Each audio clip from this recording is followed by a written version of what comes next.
Assalamualaikum warahmatullahi wabarakatuh. Perkenalkan, nama saya Nabila Bunga Syakira dengan NIM 2107570. Pada media proyeksi saya kali ini, saya akan membahas tentang stok. Stok merupakan cairan yang dihasilkan dari rebusan tulang daging, unggas, ataupun ikan yang direbus bersamaan dengan merpoa dan juga bucket garni dengan menggunakan teknik simmering sehingga zat ekstraktif dalam tulang larut dalam cairan tersebut. Nah, fungsi-fungsi stok ada 4 macam. Yang pertama itu untuk menambahkan cita rasa pada makanan tertentu.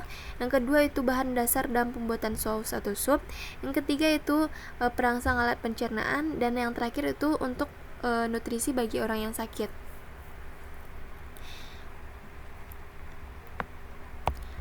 Lalu ada bahan-bahan dalam pembuatan stok. Yang pertama ada tulang dan juga daging yang terdiri dari biasanya digunakan pada tulang ayam, ikan, sapi, ataupun juga kambing. Nah, yang kedua yaitu ada merpoa, yaitu perpaduan sayuran antara onion, carrot, dan juga seleri. Dalam singkatan dapur kontinental disebut dengan OCC atau OCC. Lalu yang ketiga yaitu produk-produk asam untuk memudahkan larutan jaringan pengikat. Nah, yang keempat ada garam dan spice. Garam dan spice ini untuk meningkatkan dan membantu ekstraksi pada aroma. Nah, yang terakhir ada air, yang mana perbandingan air dan tulang itu 1:5, tulang 1 dan air 5. Nah, jenis-jenis stok. Stok terbagi dua, yang pertama ada white stock dan yang kedua ada brown stock.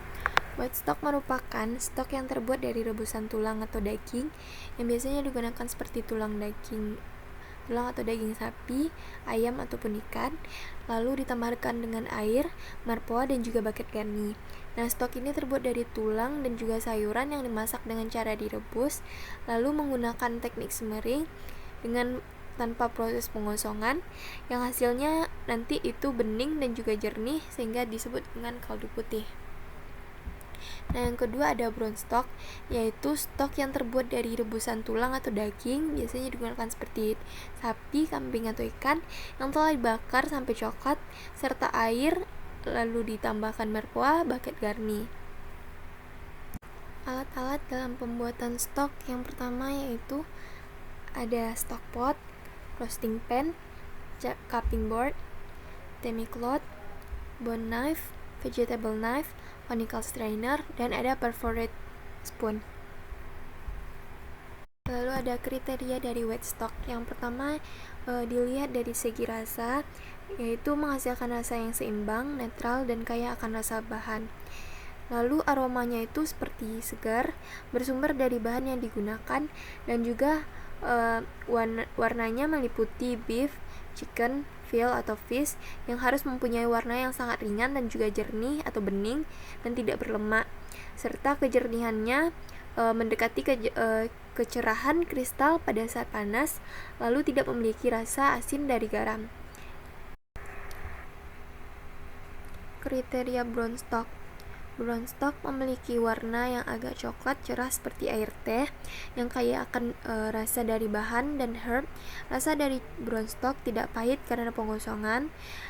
Brown stock ini tidak berlemak serta harum segar dari tulang sapi dan juga aromatik. Dan yang terakhir tidak memiliki rasa asin dari garam. Nah, stok yang keruh merupakan salah satu tanda bahwa prosedur yang benar tidak diikuti pada waktu membuat stok. Cara menyimpan stok yang baik dan benar yaitu yang pertama, stok dapat disimpan dalam kulkas selama 1 minggu dengan temperatur 1 derajat Celcius hingga 4 derajat Celcius.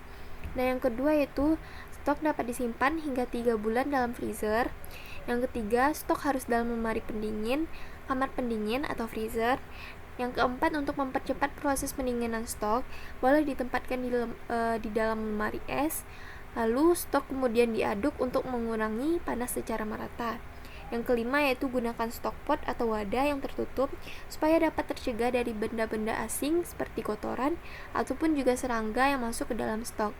Nah, yang terakhir yaitu diberikan label serta tanggal produksi dan juga tanggal batas produksi pada semua stok dan disimpan agar dapat mengetahui tanggal pembuatan dan juga tanggal kadaluarsanya. Sekian video media proyeksi dari saya.